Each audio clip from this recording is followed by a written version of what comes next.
Assalamualaikum warahmatullahi wabarakatuh. Selamat sore teman-teman semua dimanapun berada. Semoga pada kesempatan kali ini kita semua selalu dalam keadaan sehat walafiat, selalu dalam perlindungan Allah SWT, Tuhan Yang Maha Esa.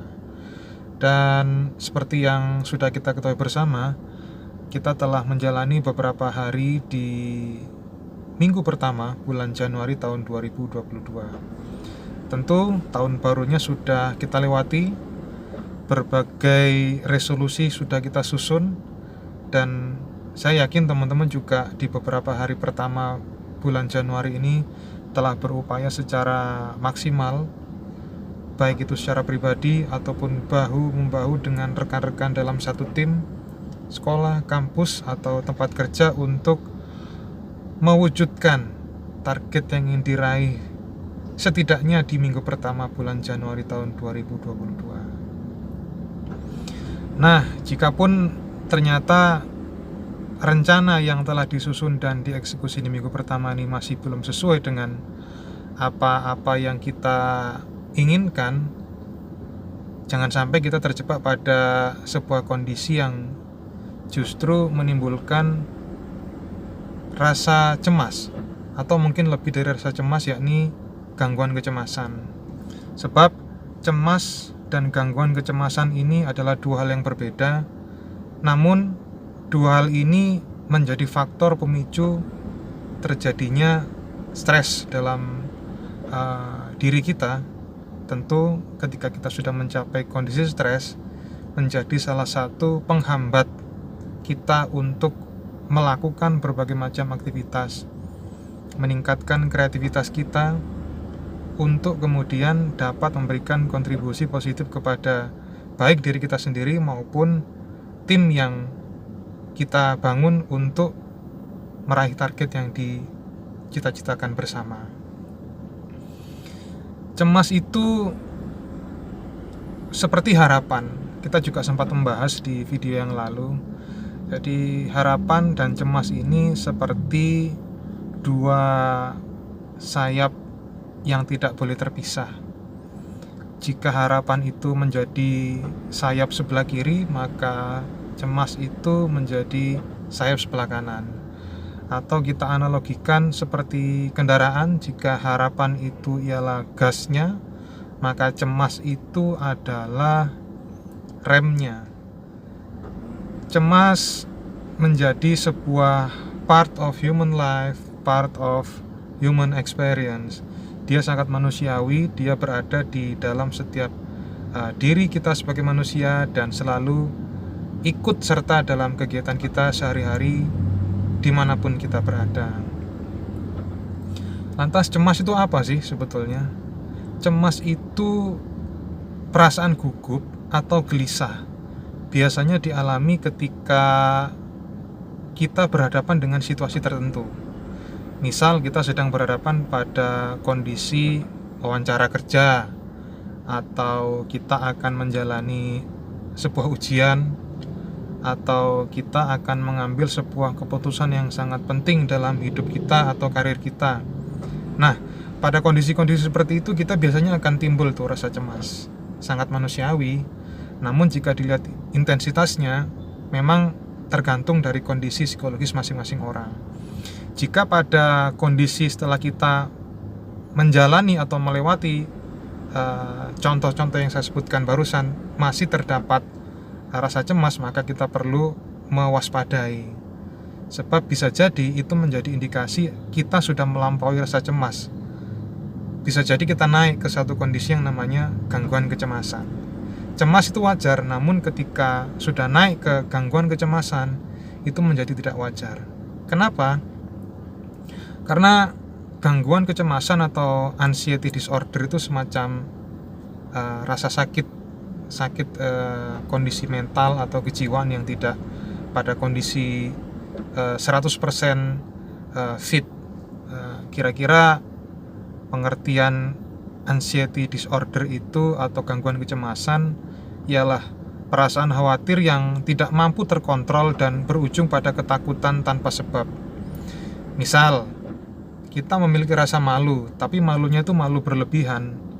Kita juga punya rasa takut, tapi kita ditakut-takuti dengan sebuah pemikiran yang kadang belum tentu terjadi, atau kita merasa diteror padahal tidak ada yang meneror, atau mungkin kita sampai pada suatu kondisi kita kesulitan untuk tidur, tapi berhari-hari kita kesulitan tidur.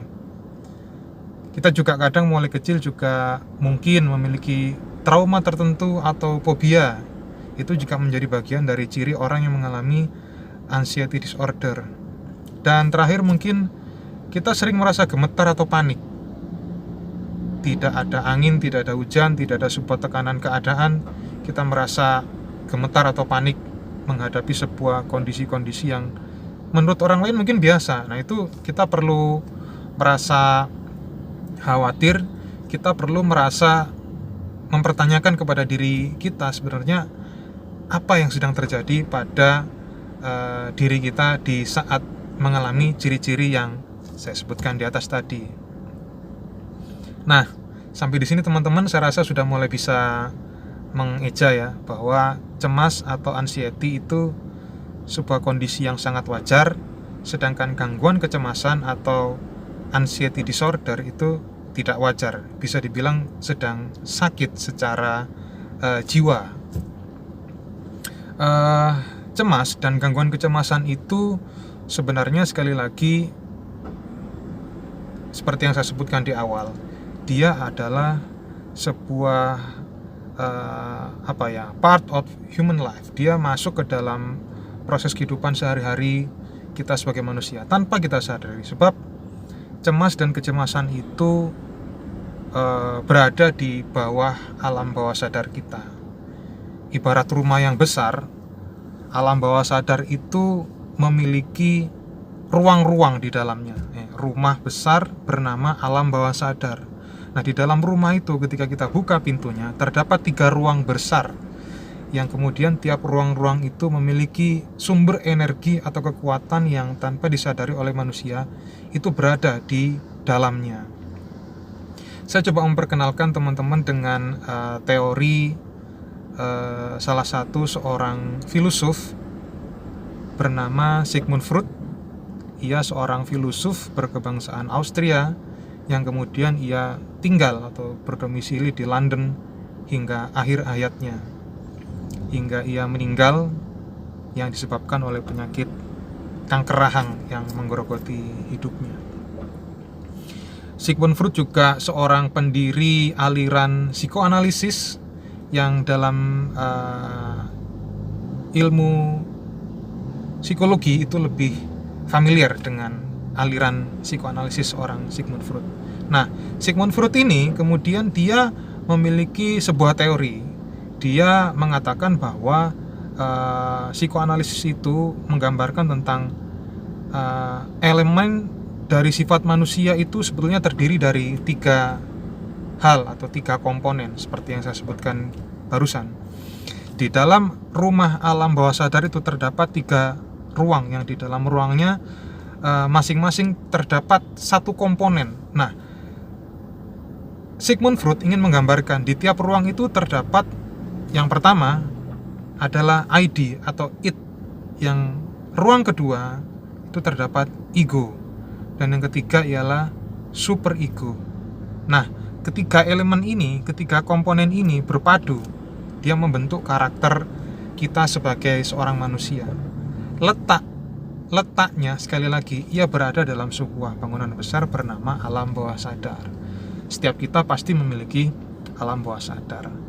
Lantas ID atau id itu apa?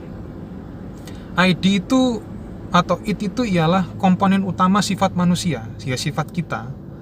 Hal yang menggerakkan ID itu lebih kepada nafsu, keinginan, hasrat atau kebutuhan kita sebagai manusia. Apabila hal-hal itu tidak segera terpenuhi, biasanya kita sebagai manusia normal itu timbul rasa marah atau timbul rasa cemas, atau sampai naik ke level gangguan kecemasan seperti yang saya bahas di awal tadi. Hati-hati, cemas dan gangguan kecemasan itu berbeda. Nah, ketika ID ini atau id ini tidak terpenuhi, muncullah rasa cemas yang saya jelaskan di atas tadi.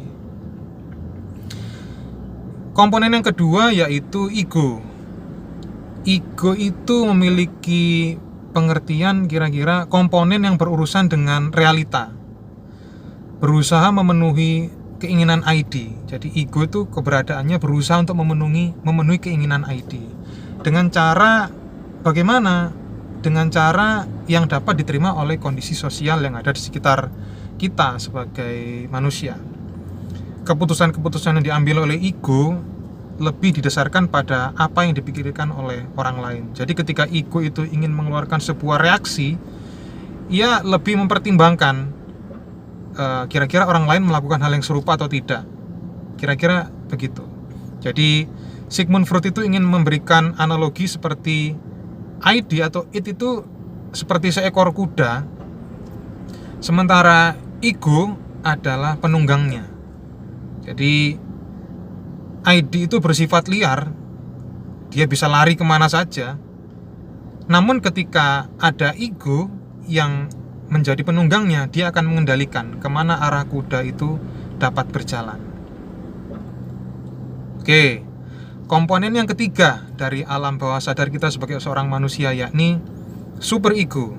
Superego itu memiliki definisi kira-kira aspek moral dari suatu kepribadian yang didapat dari pengasuhan orang tua kita, norma dan nilai-nilai sosial di dalam masyarakat. Jadi di tengah-tengah lingkungan masyarakat itu terdapat nilai dan norma yang kemudian dipegang teguh. Nah, itulah kemudian yang didasarkan pada sistem moral tentang penilaian benar atau salah yang kemudian dipegang teguh oleh kita di dalam sebuah keluarga yang membentuk kondisi superego. Ya, jadi di dalam rumah alam bawah sadar itu terdapat 3 komponen di dalam ruang, yakni id atau ID, yang kedua ego, dan yang ketiga adalah superego. Nah, id, ego, dan superego ini memiliki kekuatan yang luar biasa yang membentuk kekuatan alam bawah sadar yang setiap kita itu memilikinya tanpa kita sadari. Maka itu tanpa kita sadari pula, banyak hal atau kegiatan yang kita jalani dalam proses kehidupan sehari-hari itu kita memanfaatkan kekuatan alam bawah sadar untuk mendukung diri kita demi kelancaran apa yang kita jalani dan kita inginkan di kehidupan kita sehari-hari. Maka secara manusiawi, normalnya kita itu memiliki yang namanya defense mechanism. Apa itu defense mechanism? Mekanisme pertahanan diri menurut Sigmund Freud. Itu ada 9 poin yang kemudian melekat di dalam alam bawah sadar kita, dan tanpa kita sadari kita menjalaninya itu satu persatu secara random, tergantung pada kondisi di mana kita menghadapi sebuah kondisi tertentu dalam kehidupan kita. Nah, defense mechanism ini juga tanpa kita sadari berfungsi untuk menekan atau mencegah agar rasa kecewa atau cemas atau gangguan kecemasan itu dapat kita netralisir efeknya. Apa itu? Coba kita pilah satu persatu. Mekanisme pertahanan diri yang ada dalam diri kita menurut Sigmund Freud, yang pertama ialah represi. Sigmund Freud ini ingin mengatakan represi itu adalah upaya meredam dorongan ke dalam alam bawah sadar kita sehingga tidak mungkin kita mengolahnya secara rasional. Contohnya bagaimana?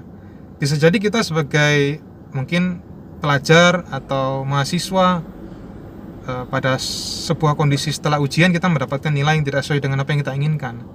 Lantas kita mengatakan pada diri kita sendiri, ya pantaslah kita mendapatkan nilai seperti itu karena kita kan tidak belajar sesuai dengan yang semestinya. Nah, kira-kira demikian. Atau mungkin dalam ruang lingkup pekerjaan,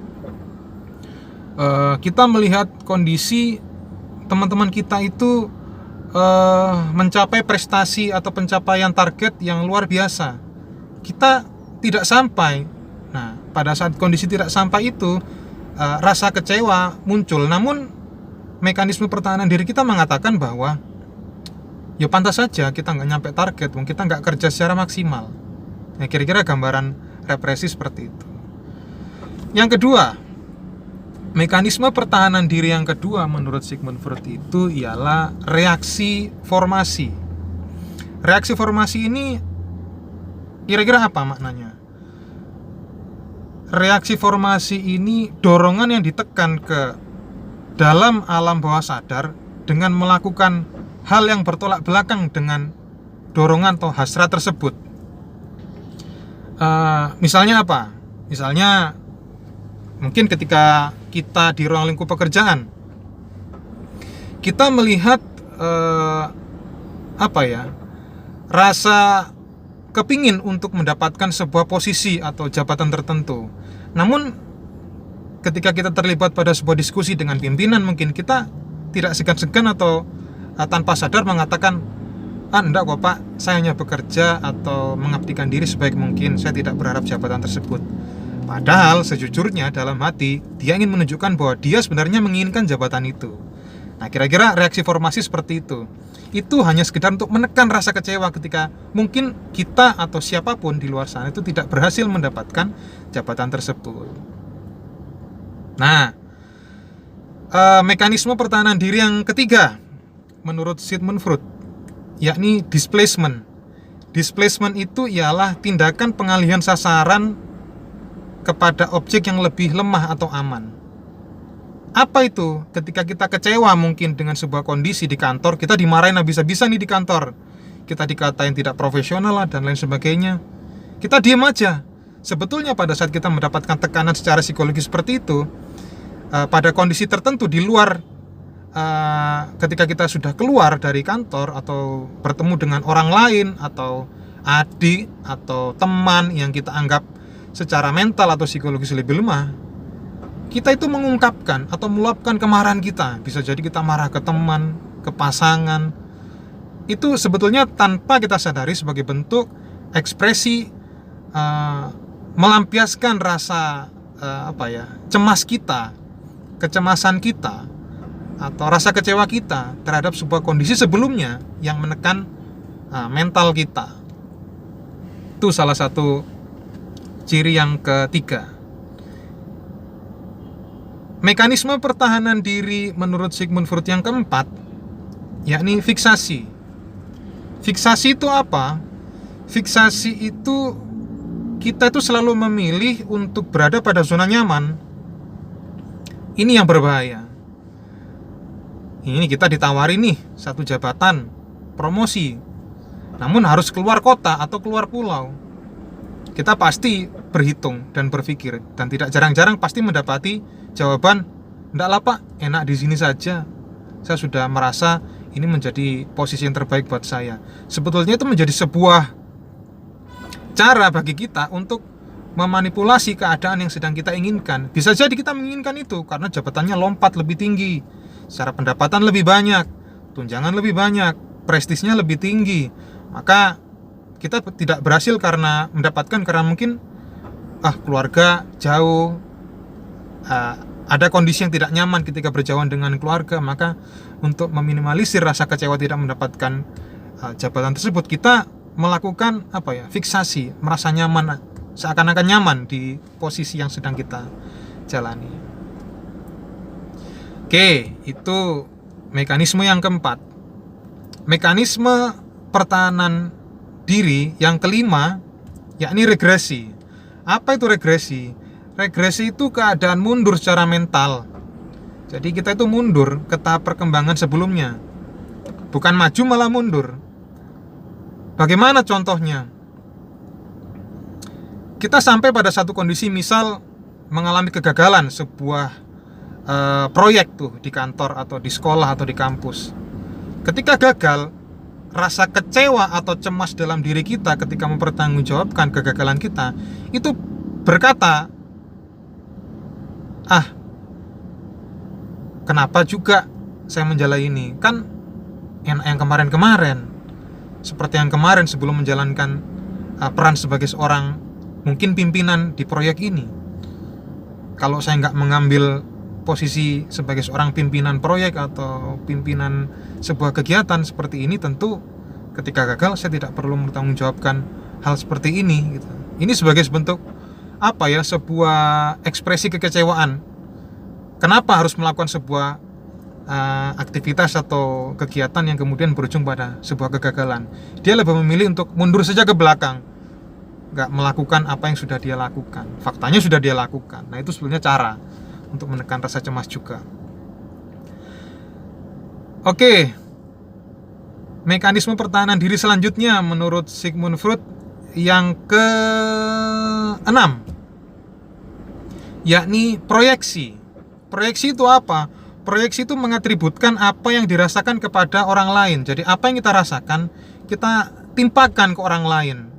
Lanjut seperti yang tadi, gagal tuh kita marah, tapi marah kita luapkan ke orang lain dengan cara, kamu nggak ngerti apa yang saya rasakan, coba kamu kalau jadi saya bagaimana. Nah, kira-kira demikianlah, itu memproyeksikan.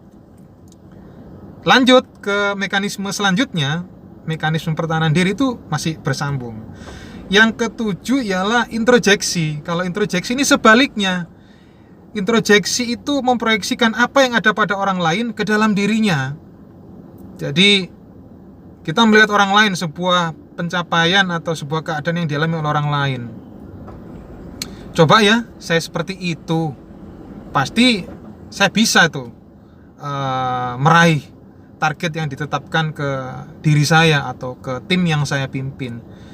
Seandainya saya memiliki skill seperti yang dimiliki oleh teman saya itu, saya pasti bisa melakukan lebih baik seperti apa yang dilakukan oleh teman saya. Nah, itu introjeksi, memproyeksikan sebuah keadaan yang dialami oleh orang lain diletakkan kepada diri kita sendiri.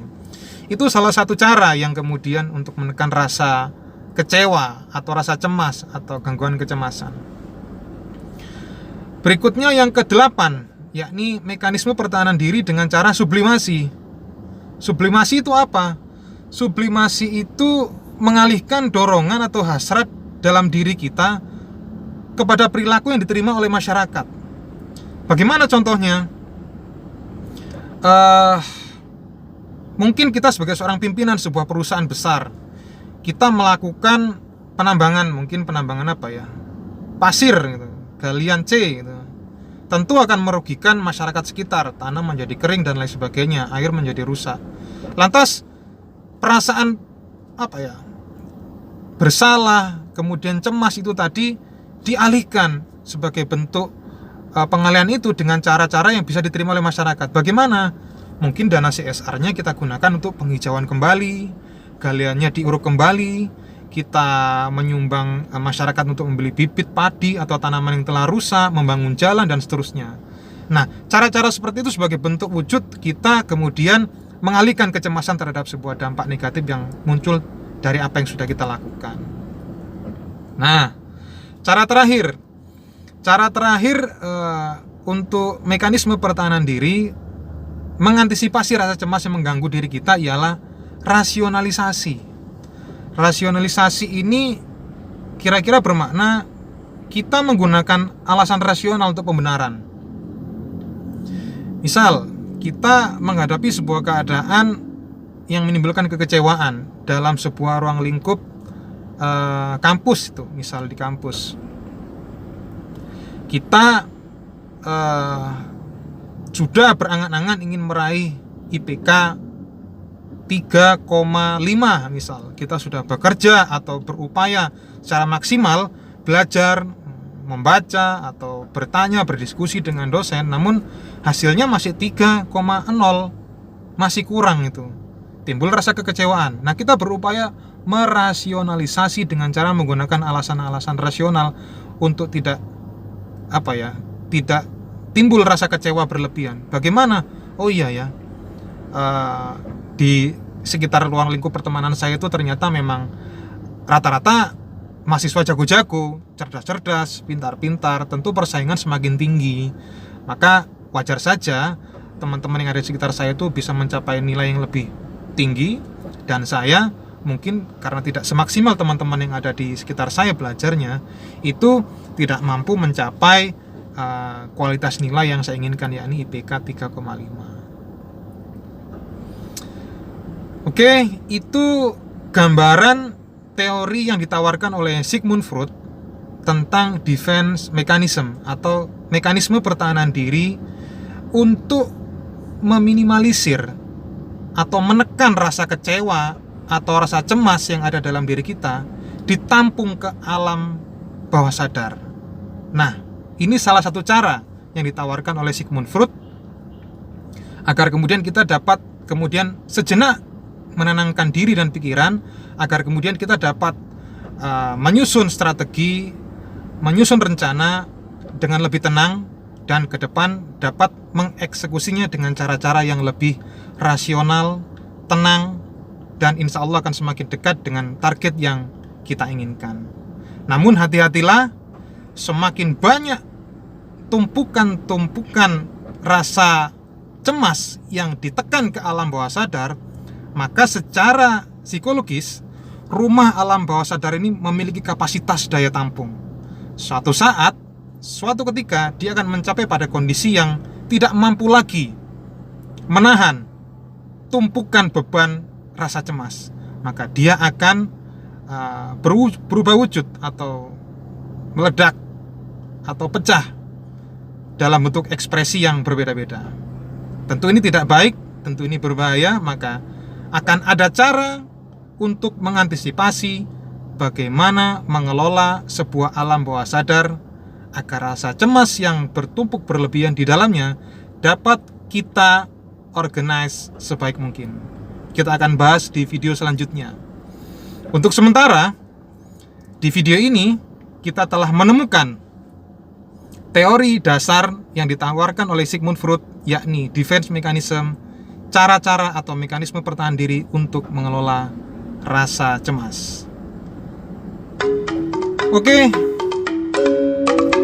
sekian yang bisa saya tawarkan kepada teman-teman. Jika ada kurang dan lebihnya, teman-teman bisa menambahkan di kolom komentar. Sekali lagi, kritik boleh, lakukanlah dengan bijaksana. Semoga apapun yang bisa kita bangun, kita konstruksikan gagasan dan pemikiran kita ini dapat memberikan sumbangsih pemikiran atau alternatif walaupun kecil kepada orang-orang yang membutuhkan di luar sana. Tetap sehat, terus membaca dan membaca. Semoga kita semua dapat memetik manfaatnya. Sekian, Assalamualaikum warahmatullahi wabarakatuh. Selamat sore.